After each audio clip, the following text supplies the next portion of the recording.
Assalamualaikum warahmatullahi taala wabarakatuh dan salam sejahtera tuan-tuan dan puan-puan para peserta yang saya hormati sekalian. Alhamdulillah, sekali lagi kita dapat berkongsi ilmu berkaitan memahami kandungan DSKP Bahasa Melayu tahun 5 KSSR Semakan. Pada kali ini, kita akan berkongsi berkaitan aspek seni bahasa dan aspek tata bahasa yang merupakan kandungan terakhir dalam standard pembelajaran di SKP Bahasa Melayu tahun 5 SK dan SJK. Aspek seni bahasa.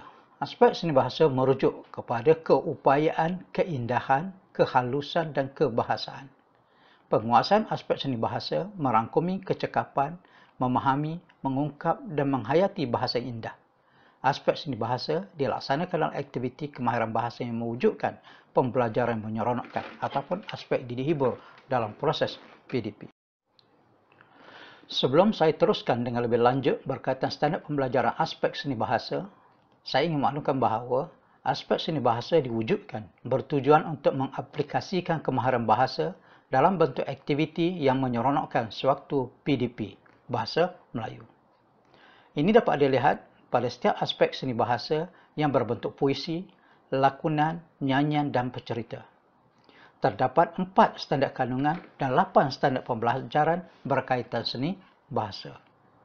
Seperti mana sebelum ini, setiap kemahiran bahasa mempunyai objektif yang diharapkan dapat dikuasai oleh murid.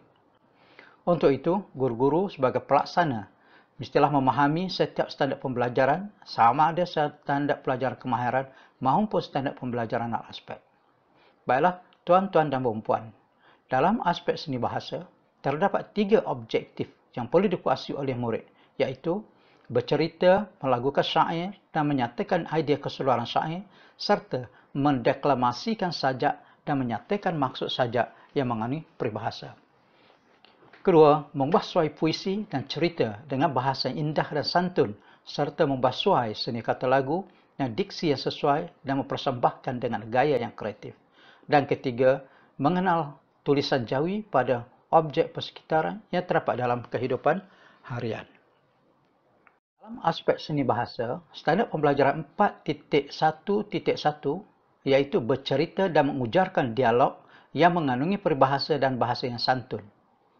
Manakala standard pembelajaran 4.2.1 melafazkan dan melagukan syair dengan irama yang sesuai serta menyatakan idea keseluruhan syair.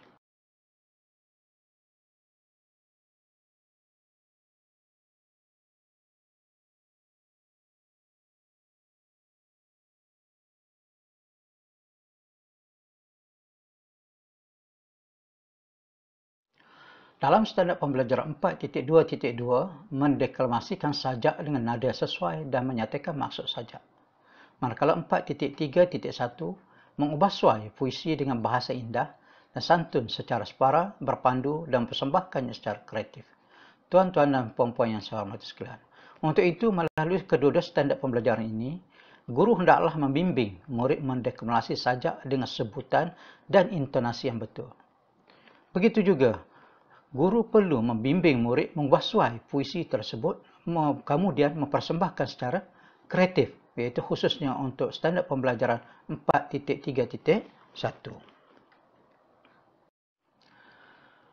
Standard pembelajaran 4.3.2 membahasuai cerita dengan bahasa indah dan santun secara separa, berpandu dan mempersembahkan secara kreatif. Manakala 4.3.3 membahasuai seni kata lagu dengan menggunakan diksi yang sesuai dan persembahkan gaya yang kreatif.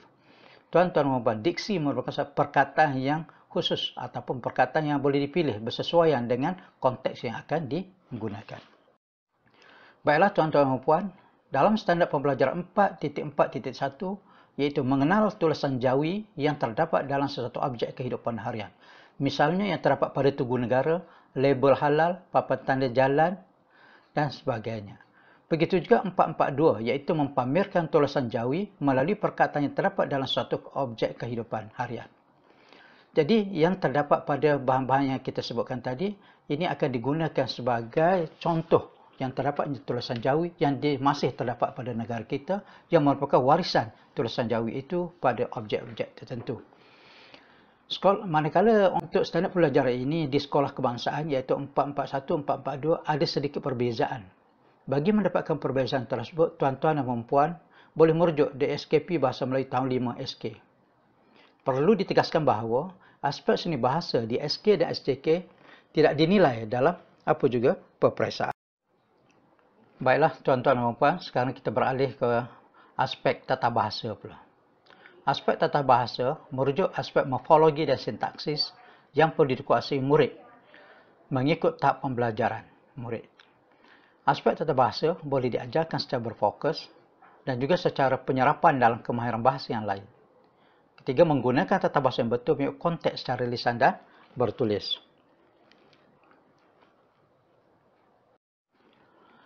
Aspek tata bahasa juga mempunyai objektif yang perlu dicapai oleh murid. Pertama, memahami dan menggunakan kata nama, kata kerja, kata adjektif, kata tugas, penjuru bilangan, kata berimbuhan, kata majmuk dan kata ganda mengikut konteks. Yang kedua, objektif tata bahasa iaitu memahami dan membina ayat tunggal, ayat majmuk, ayat seruan, ayat perintah, ayat aktif, ayat pasif serta ayat susunan biasa dan ayat susunan songsang. Tuan-tuan dan puan-puan yang saya hormati sekalian, standard pembelajaran 5.1.1 iaitu memahami dan menggunakan kata nama mengikut konteks tidak formal, iaitu kata nama am, kata nama khas, kata ganti nama dan penjuru bilangan. Manakala standard pembelajaran 5.1.2 memahami dan menggunakan kata kerja transitif dan kata kerja tak transitif.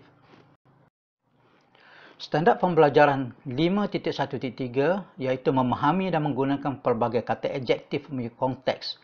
Manakala standard pembelajaran 5.1.4 memahami dan menggunakan kata tugas mengikut konteks, iaitu dari sudut kata pemberi, kata penguat dan kata bantu.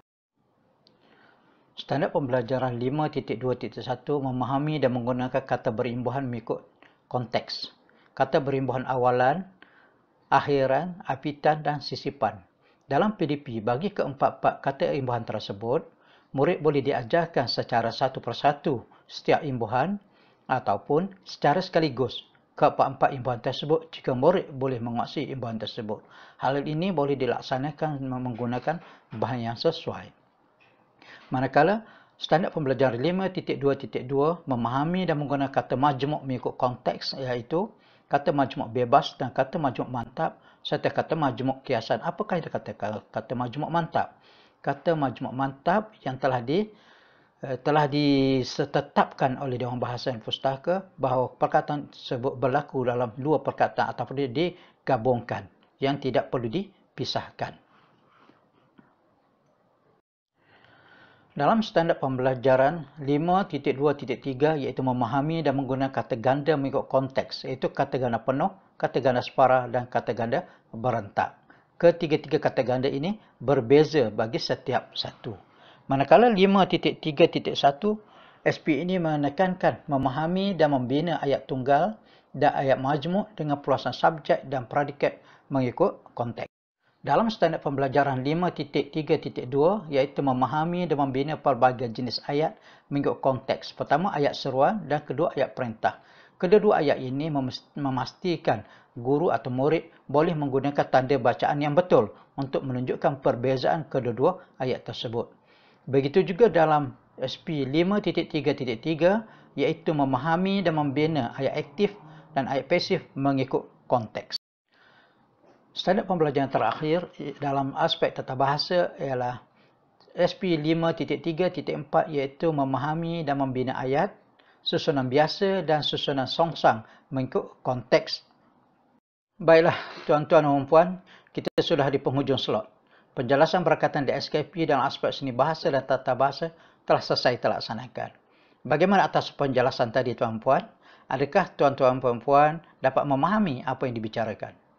Diharapkan setidak-tidaknya tuan-tuan dan puan dapat mengingatkan semula berkaitan KSSR semakan yang telah diterima sebelum ini iaitu di SKP tahun 1, 2, 3 dan 4. Diharapkan segala kekeliruan dapat diatasi. Oleh itu, saya sudahi taklimat ini dengan ucapan sekian terima kasih.